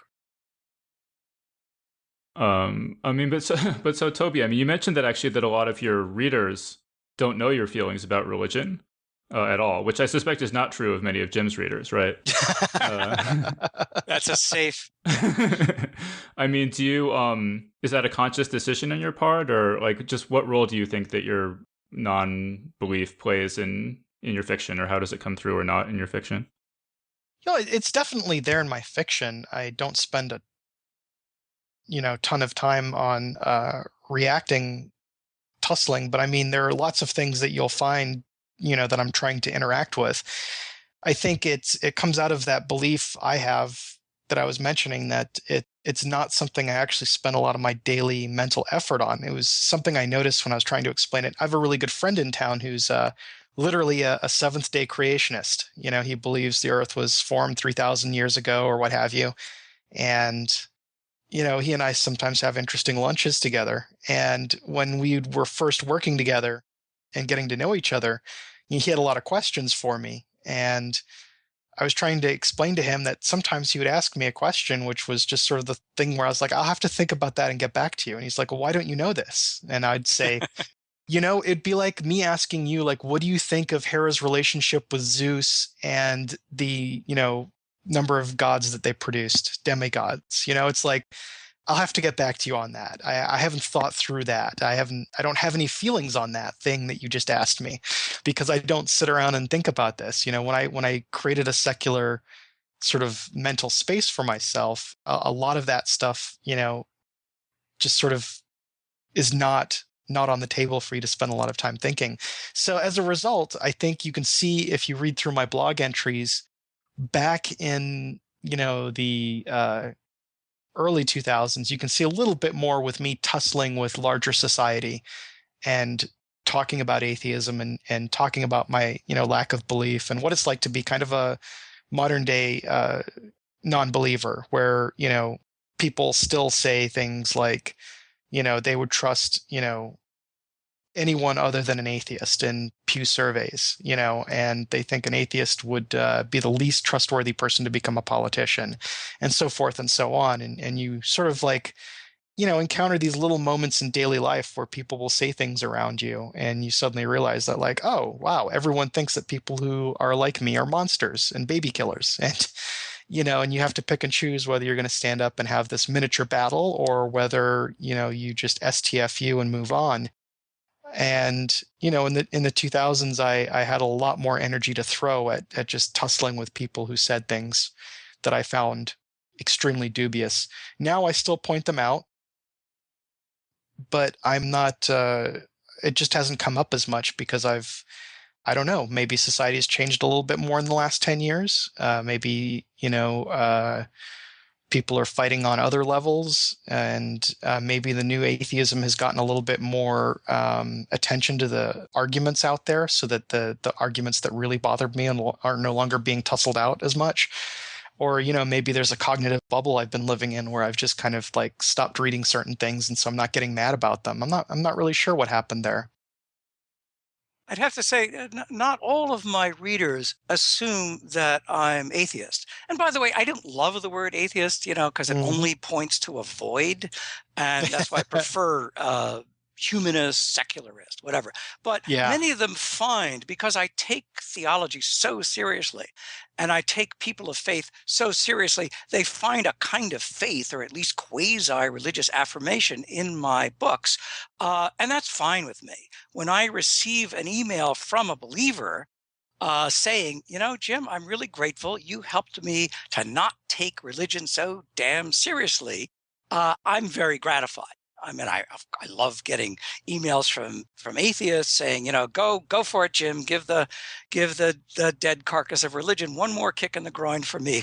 But I'm much more interested in the conversation, a grand post-Enlightenment conversation, and that includes believers and non-believers and bewildered pilgrims, which is how I sometimes describe myself.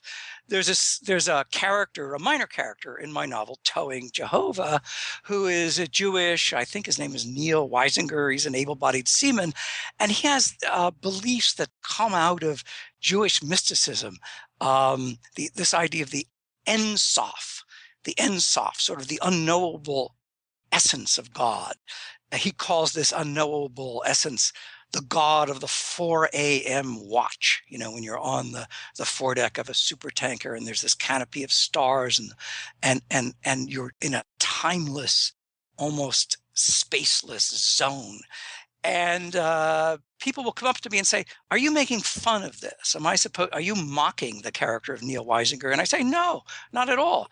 He's speaking for himself. And at that moment, I'm trying to be him. The challenge for me is to create characters of faith who are credible, who are sympathetic, who are to some degree me. The satiric stuff comes naturally, but creating believers is the challenge, and it's a challenge I relish. Well, it's a challenge many religious people actually don't even face in their fiction. There tends to be sometimes a secular by default. The sort of, if I don't touch that live wire, even if it is something I share, then I don't have to get it wrong. Yeah. And in some ways, I think it's interesting to see Jem, some of the reviews and articles that respond to your work from people who are believers, because I think in some ways, your work generates more of an interesting conversation for believers than some of the stuff that is written by people who already believe. Yeah, and I think as I often say, God put me here to argue against His existence, and I think many of my church-going readers are sort of responding to that paradox. And if we must use the word atheism, and it's sometimes an extremely useful word, I like to think that it's as inclusive as any other worldview. Who said nothing human is alien to me? Anyway, it's a great line, and that's how I feel. Okay, so Jim, you mentioned Towing Jehovah, and I really want to ask you about the sequel, Blameless and Abandoned. Yeah. Which they take the body of God that had died in the previous novel and put it on trial. And there's this whole trial about, can you justify the ways of God to man? And it goes through all the classic arguments like that. And one of the criticisms of the new atheists, this came up in the interview with Lawrence Krauss a little bit, is that they don't know enough theology. But I've watched years worth of these debates, and it's been seriously 7 years since I heard a new argument. But if I ever mention this, people are like, oh no, you have to read this theologian, this theologian, this theologian. And I'm just suspicious that they're not going to say anything new. And I just wonder, you wrote a whole book about these kinds of things. Like, do you think that there are arguments, like really good arguments, to justify either the existence of God or the morality of God out there that you haven't heard yet? Or is it all just, it's all beating a dead horse, as you said? Well, I think the problem of evil is the greatest stumbling block to faith. I'd have to say, when I started researching Blameless and Abandoned, which is kind of a modern dress retelling of Job, and God is put on trial by this man who has endured horrible and unjust suffering. When I embarked on the project, I said, well, it'll be easy to make the case for the prosecution. A couple of kids with leukemia ought to do that. And then when I got into the theology, I discovered there are entire shelves in serious libraries by Christian writers, by writers of faith, grappling with the problem of evil. Christianity, to its credit, has taken the problem of pain very seriously. Not the Christian who wrote the book called The Problem of Pain, C.S. Lewis, who, for my money, utterly trivializes human suffering, in the name of redeeming God, anything to protect that bastard reputation, anything to enlist our allegiance to the divine. No, I'm sorry. Actually, I owe a kind of debt to The Problem of Pain, because my anger at that book, the way it trivializes human suffering, kept me going, kept me returning to the word processor day in, day out. So, I think the arguments that try, to use your phrase, Dave, justify the ways of God to man, all fail. To be fair, I didn't actually come up with that phrase. Yeah. I think the five great theodicies, the free will defense and the ontological defense and the disciplinary defense and the eschatological defense and the hidden harmony defense, they all fail, and it's fascinating to me why they fail. I should also mention a book by Rebecca Neuberger Goldstein, who was there at the foundation of this International Society for Heresy Studies. Her recent novel called 36 Arguments for the Existence of God is, in fact, nothing of the kind. It's sneaky. Going beyond evil, the problem of evil, the whole problem of does God exist or not is addressed in this marvelous appendix, allegedly written by the protagonist of Rebecca Neuberger Goldstein's novel. It's about a character named Cass Seltzer, who is perhaps vaguely based on Sam Harris, but it's not a roman à clef. He's called the atheist with a soul, and he's become a media celebrity for being able to make arguments that, using the tools of analytic philosophy, refute all the traditional, all 36 of the classical proofs of God. So it's a tour de force. Read the book for the delight of the story, but don't skip the appendix. It's just brilliant. Well, so Jim, do you want to tell us about your new book, The Madonna and the Starship, which in a lot of ways seems almost like a parody or a critique of the New Atheists? I don't know if that's how it's intended, but yeah, it's another James Morrow thought experiment. A little hard to summarize. It's wall to wall plotting, but the main character is a science fiction pulp writer named Kurt Jastrow, who plays an eccentric tinkerer on a children's program called Uncle Wonder's Attic. He's doing science experiments for kids.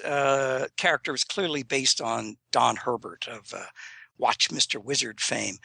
So one day, a couple of sentient lobsters from planet Qualamoso show up to give Kurt, my hero, an award for his contribution to keeping the light of reason burning throughout the Milky Way. So they are logical positivists from outer space.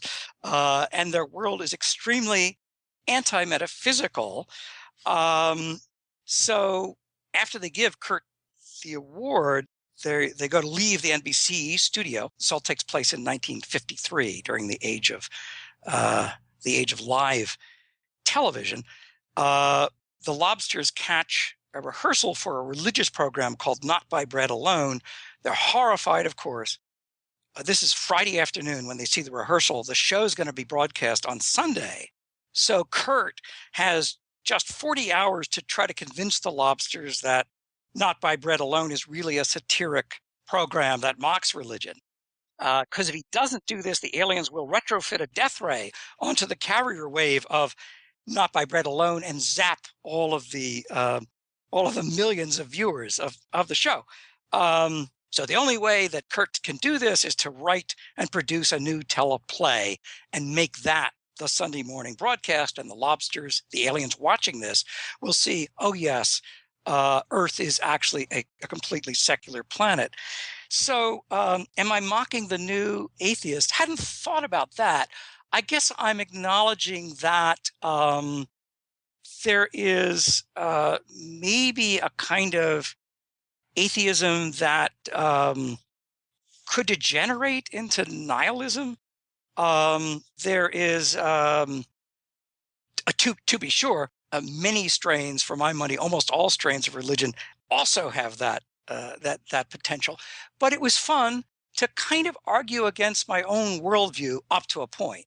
But it develops that these logical positivists from outer space, these anti-metaphysical lobsters, really don't take the doubt part seriously. They don't take the skepticism part seriously, and that's why they're prepared to kill 2 million TV viewers come Sunday morning.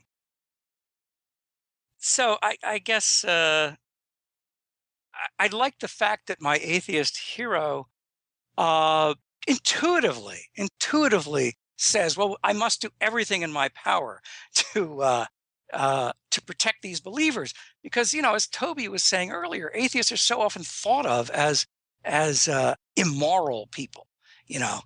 Unless we have a moral compass handed down by God, we're prepared to commit mass murder. I think Ivan Karamazov gets it exactly wrong. The famous line in Dostoevsky's novel where Ivan says, well, without God, everything is permitted. Seems to me that we have a large and bloody body of evidence suggesting something like the opposite, that with God, everything is permitted. That if God tells you to start a crusade, or that it's okay to drive the getaway car for a pedophile priest, well, then the conversation's over. That settles it. That's a big problem. All right, so we're starting to run up on time here. Toby, do you have any other works of yours that deal with atheism or religion or anything that you want to point people to?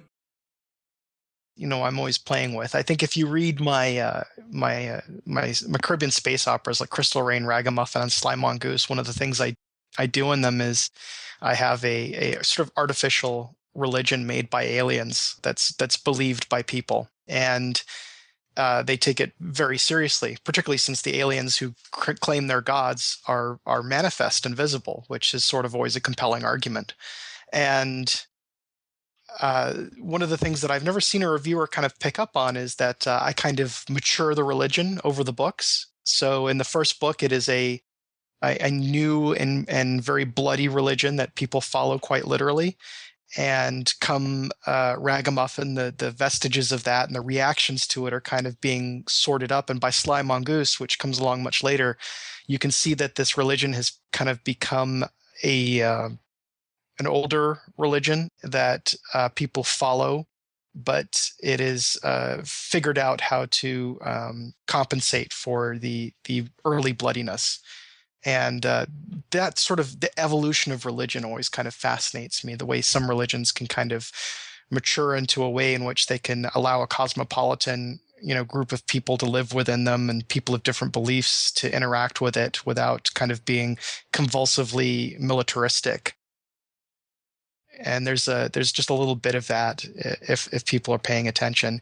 The big thing I'm working on right now is I'm trying to write a couple of sort of techno thriller like novels about global warming, and that's that actually does get to the heart of some of what I was talking about in terms of secularism and openness to science. Because writing these novels actually exposes me to a great deal of right-wing religious lashback, because the sort of state religion weird conservatism plus evangelicalism have kind of wrapped around each other into this thing that convinces people that if they're evangelical and right-wing, that they also are basically against science right now in terms of the realization about global warming and its impending problems. So right now I'm engaged in sort of a dialogue where a lot of people are very angry with me for trying to write a novel that kind of, game plays out what it'll look like when the Arctic Circle is done melting, which it's in the process of. Mm-hmm. Well, yeah, I mean, we have this terrifying phenomenon of members of Congress saying, like, there's no global warming because God promised in the Bible not to flood the earth again. So, case closed. There you go. Case closed. And that gets back to what Jim was saying, which is that there's this entirely scary lack of engagement with people who just use God says, right? Like what you cannot have a sort of functioning society that grapples with science and that grapples with any rational stuff when you have a large number of people that just sort of go, God said. It's really tough to kind of figure out what the consensual reality is when you have that. And so right now we have a number of people who actually are just straight up denying, what looks like a very, very solid consensus reality. I've done a couple talks and stuff. I remember talking to some students where one of them says, like, I just don't believe it. And it's sort of, it's really tough to get around that, where someone just says, I don't believe it. You can't say, like, here are some charts and here's the science and here's what we see happening. And here are pictures from 50 years ago that show massive glaciers here. And here are pictures from today that show none. And they say that isn't happening. I don't believe it. Right. And then you go like, well, I'm actually having a problem here. I don't know what to say to you. It's really, really tough to talk. So when people post, these angry people you mentioned on the internet, maybe they email you, do you try to respond to those, or do you just sort of say it's not even, there's no point? I'll give one go around, because usually a lot of people will send the same links and the same arguments. As you were saying, no new argument under the sun. It becomes very boringly similar. So I do have like a basic template for returning basic inquiries, because sometimes you can tell people that, like, hey, you're using really bad data. This is made up stuff. Scientists actually don't believe that. Here's a look at, here's a PLOS query. You can go run and look up the academic articles. And sometimes, maybe I'm not going to say that I refuse to dialogue with people, because that's not really helpful. Saying that it does get tiring is because I'm not a climate science expert. I'm an author. I did a lot of research, but I have a notoriously sieve-like mind, and I'm, just as you noticed from bringing up a blog entry from 12 years ago, and I was like, that sounds wonderful. I'm glad I said those things. Go me. Yeah, things are falling out of my head as fast as I can put them in there. So it is really tough to kind of, get into a knockout, drag down argument with someone about this, because it's like I have other things to write, and I only have so many hours a day. But I do try to engage and honestly engage from a position of seeking to find out why someone believes this thing. And, if it's someone who has bad information and stuff like that, we can go around and I can give them some sites and say, go poke around. But if it's someone who just sort of throws up their hand and says, it can't be real because I'm religious, that is so dangerous, I think. And it's so perplexing. God is such a trump card, or kind of a Trump sledgehammer. And yeah, now suddenly with global warming, the stakes are really high. And, I salute you, Toby, for fighting the good fight. We have to try to drag these people into the open-ended post-Enlightenment conversation, in which scientific knowledge, to be sure, is provisional, but it's also progressive. And if you don't believe in progressive knowledge, you're missing out on being fully alive. Okay, so Jim, I feel like we can't talk about climate change without also talking about evolution. And I know for a long time you've been working on this Darwin book. It seems like many of your books take a really long time to come out. I don't know to what extent that has to do with their controversial nature or not. But what's this? Tell us about the Darwin book, and what's the story with that? Yeah, well, I'm kind of a perfectionist, for better or worse. So my relatively unprolific output is a function of my being my own worst enemy. But yeah, the last couple of my most recent novels were difficult to sell, and I don't know if it's because of their intensely skeptical content. That's maybe another day's discussion. But On the Runway, due to appear in January, is my novel about the coming of the Darwinian worldview, an historical novel. It's called Galapagos Regained, and it's all about Charles Darwin's zookeeper, a fictional character named Chloe Bathurst, who's in charge of live specimens that Darwin brought back from his world travels, from the Galapagos archipelago in particular, giant tortoises and exotic birds and marine iguanas. Now, to be sure, Darwin didn't really bring a menagerie back, but the fine print in my poetic license lets me imagine that. So at one point, Chloe, the zookeeper, gets wind of something called the Great God Contest, sponsored by the Percy Bysshe Shelley Society. 10,000 pounds to the first philosopher or theologian or scientist or sage who can prove or disprove the existence of God.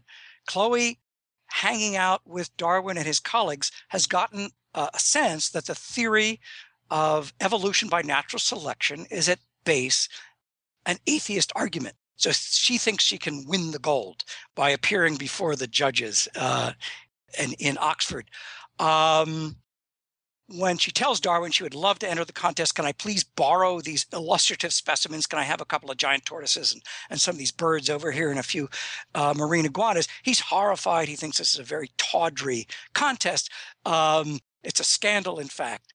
So Chloe has to take matters into her own hands and recapitulate Darwin's voyage in an attempt to round up the same live, very vivid, and from her point of view, very persuasive illustrations. So it's a kind of epic that maybe nods to Voltaire's Candide and Verne's Around the World in 80 Days. And I won't tell you how it all plays out. The other thing I've been getting into is blogging, especially about this sort of spate of journeys, the genre of journeys to heaven. But about a year ago, I spoke my mind about the book called Heaven is for Real by Todd Burpo, whose son, Colton, apparently had a near-death experience from peritonitis and went to heaven and was dandled on Jesus's knee. More recently, and I haven't written this essay yet, we have Dr. Eben Alexander's book called Proof of Heaven. And what bewilders me about both those books is the failure of the authors to ask what I think of as fundamental questions. Most especially, well, how does God feel about the fact that his cover has been blown? How does he feel about this unequivocal proof? Because there's not one syllable of doubt in either Heaven is for Real by Burpo or Proof of Heaven by Alexander. Here God has been messing with our heads for thousands and thousands of years. He's been hiding himself, declining to answer our prayers, at least hasn't been doing so reliably, declining to intervene at Auschwitz or in the case of Hiroshima. Suddenly the game is up, and God has been unequivocally unmasked. Did he really want this to play out in that fashion? I mean, does he really want the ultimate revelation to take the form of a New York Times bestseller? That seems preposterous to me. I have to say, Jim, I loved your line. It was something like the dad isn't surprised at all when his kid tells him that St. Paul was wrong and Family Circus was right. Yeah. He doesn't seem to have taken any notice of the fact that his kid, went to heaven as a Methodist and came back a heretic, both vis-a-vis St. Paul and then just the whole argument, the whole Trinitarian argument that God and the Son and the Ghost are all of the same substance, as opposed to the Arian heresy that has Jesus being a kind of secondary divinity, not wholly commensurate with God. And yet there's all of these snapshots in Heaven is for Real of God and Jesus, in which Jesus seems to be playing a subordinate role. It doesn't make any theological sense unless the kid has become a heretic. So anyway, the other thing that so bewilders me about this genre, and I think they sort of map onto alien abduction stories. In other words, not a single shred of substantive corroboration. And that if only one of these people would return from heaven with a mathematical proof. I mean, for heaven's sakes, Eben Alexander saw the face of God. Could he exit with maybe a beautiful sonnet in his head now? Or something that isn't this new age boilerplate that he lays on us in the second half of the book. For me, it's ultimately a very nihilistic view. Alexander talks about how everything that we think of as the physical world, the given universe, that's just a speck of dust. That's his metaphor. It's just a grain of sand. All of human achievement, all of human suffering, a speck of dust. What a nihilistic view that is, ultimately. Though I don't think that's how the author constructs it.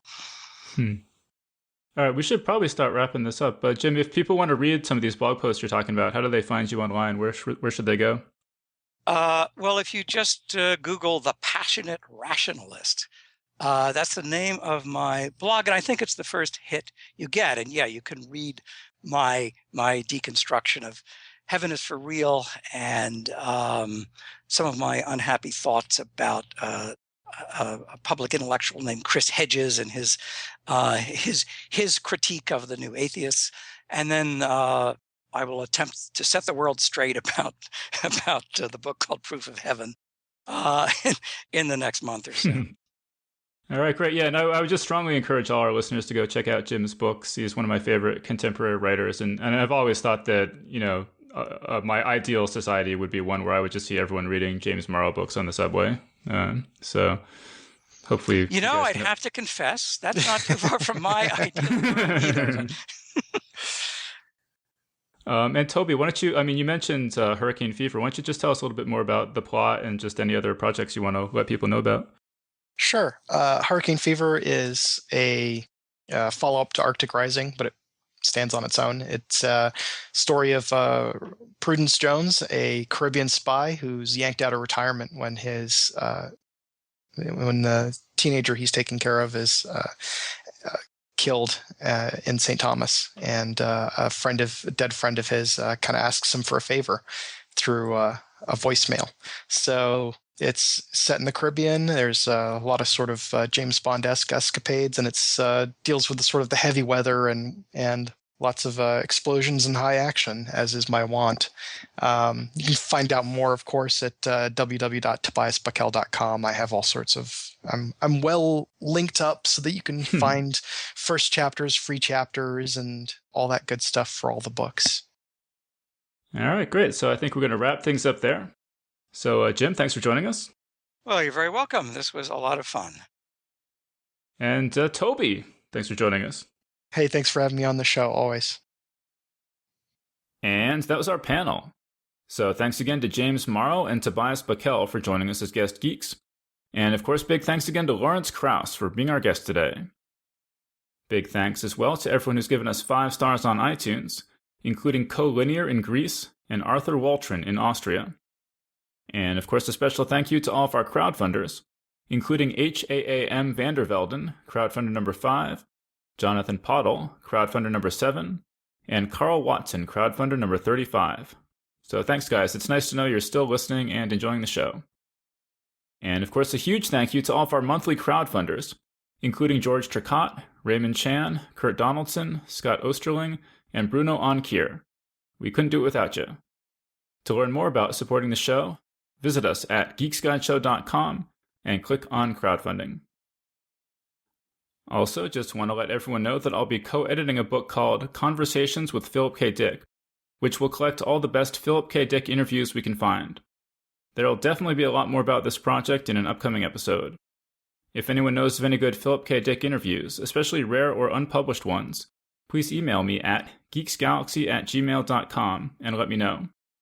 Also, please let me know if there's anyone you think I should talk to about material for the book, and please pass along word of this project to any big Philip K. Dick fans you know.